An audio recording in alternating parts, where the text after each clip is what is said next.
जय श्री हरमिलाप साहेब जी। पौष मास शुक्ल पक्ष एकादशी, पुत्रदा एकादशी व्रत कथा।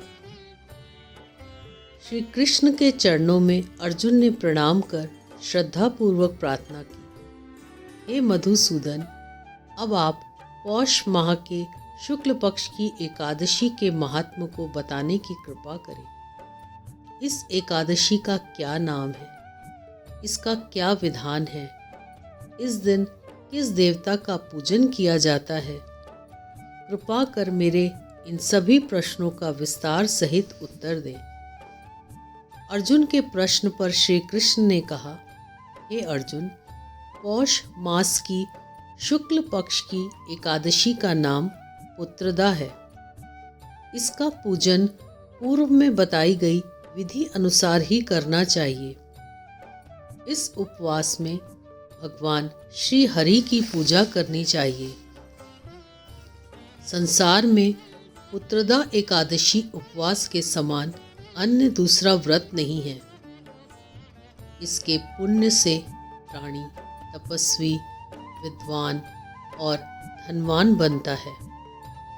इस एकादशी से संबंधित जो कथा प्रचलित है उसे मैं तुम्हें सुनाता हूँ। श्रद्धा पूर्वक श्रवण करो।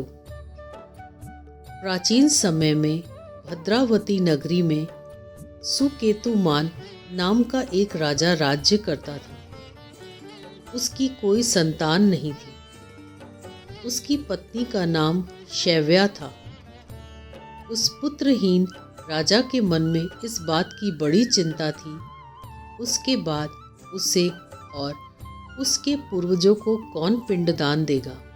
उसके पितर भी व्यथित हो पिंड लेते थे कि सुकेतुमान के बाद हमें कौन पिंड देगा।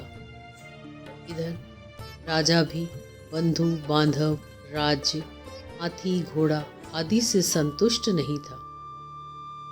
उसका एकमात्र कारण पुत्रहीन होना था। बिना पुत्र के पितरों और देवताओं से ऋण नहीं हो सकते।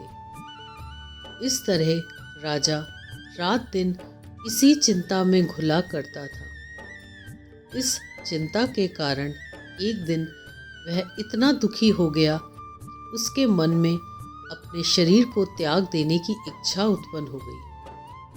किंतु वह सोचने लगा कि आत्महत्या करना तो महापाप है, अतः उसने इस विचार को मन से निकाल दिया।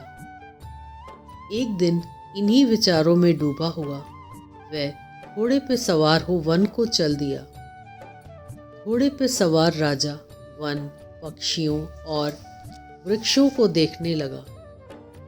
उसने वन में देखा कि मृग, बाघ, सिंह, बंदर आदि विचरण कर रहे हैं। हाथी शिशुओं और हथनियों के बीच में विचर रहा है। उस वन में राजा ने देखा कि कहीं तो सियार कर्कश शब्द निकाल रहे हैं और कहीं मोर अपने परिवार के साथ नाच रहे हैं। वन के दृश्यों को देखकर राजा और ज्यादा दुखी हो गया। पुत्र क्यों नहीं है? इसी सोच विचार में दोपहर हो गई। वह सोचने लगा कि मैंने अनेक यज्ञ किए हैं और ब्राह्मणों को स्वादिष्ट भोजन कराया है, किंतु फिर भी मुझे यह दुख क्यों मिल रहा है? आखिर इसका कारण क्या है? अपनी व्यथा किससे कहूँ? कौन मेरी व्यथा का समाधान कर सकता है? अपने विचारों में खोए राजा को प्यास लगी। वह पानी की तलाश में आगे बढ़ा। कुछ दूर जाने पर उसे एक सरोवर मिला। उस सरोवर में कमल पुष्प खिले हुए थे। सारस, हंस, घड़ियाल आदि जल क्रीड़ा में मग्न थे। सरोवर के चारों तरफ ऋषियों के आश्रम बने हुए थे। अचानक राजा के दाहिने अंग फड़कने लगे। इसे शुभ शगुन समझकर राजा मन में प्रसन्न होता हुआ घोड़े से नीचे उतरा और सरोवर के किनारे बैठे हुए ऋषियों को प्रणाम करके उनके सामने बैठ गया। ऋषिवर बोले, हे राजन, हम तुमसे अति प्रसन्न हैं। तुम्हारी जो इच्छा है हमसे कहो। राजा ने प्रश्न किया, हे विप्रो, आप कौन हो और किस लिए यहाँ रह रहे हैं? ऋषि बोले, राजन, आज पुत्र की इच्छा करने वालों को श्रेष्ठ पुत्र प्रदान करने वाली पुत्रदा एकादशी है। आज से 5 दिन बाद माघ स्नान है और हम सब इस सरोवर में स्नान करने आए हैं। ऋषियों की बात सुन राजा ने कहा, हे मुनियों, मेरा भी कोई पुत्र नहीं है। यदि आप मुझ पर प्रसन्न हैं तो कृपा कर मुझे एक पुत्र का वरदान दीजिए। ऋषि बोले, हे राजन, आज पुत्रदा एकादशी है, आप इसका उपवास करें। भगवान श्री हरि की अनुकंपा से आपके घर अवश्य ही पुत्र होगा। राजा ने मुनि के वचनों के अनुसार उस दिन उपवास किया और द्वादशी को व्रत का पारण किया और ऋषियों को प्रणाम करके वापस अपनी नगरी में आ गया।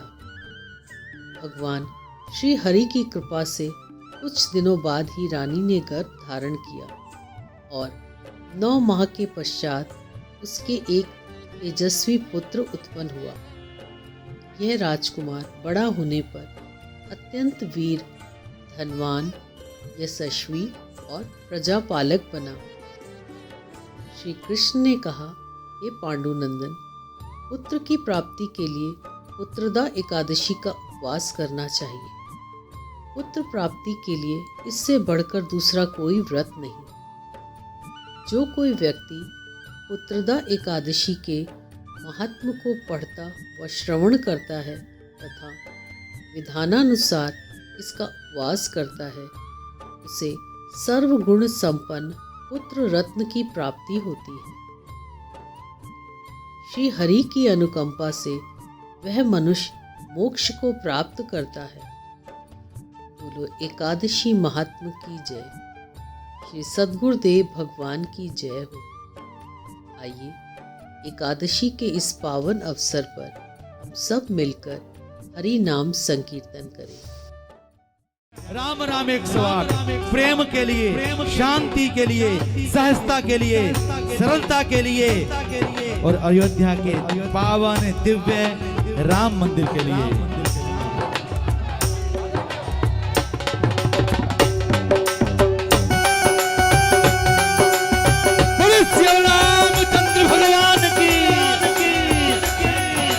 राम राम 1, राम राम 2, राम राम 3, राम राम 4, राम राम 5, राम राम 6, राम राम 7, राम राम 8, राम राम 9, राम राम 10, राम राम 11, राम राम 12, राम राम 13, राम राम 14, राम राम 15, राम राम 16, राम राम 17, राम राम 18, राम राम 19, राम राम 20, राम राम 21, राम राम 22, राम राम 23, राम राम 24, राम राम 25, राम राम 26, राम राम 27, राम राम 28, राम राम 29, राम राम 30, राम राम 31, राम राम 32, राम राम 33, राम राम 34, राम राम 35, राम राम 36, राम राम 37, राम राम 38, राम राम 40, राम राम 40, राम राम 41, राम राम 42, राम राम 43, राम राम 44, राम राम 45,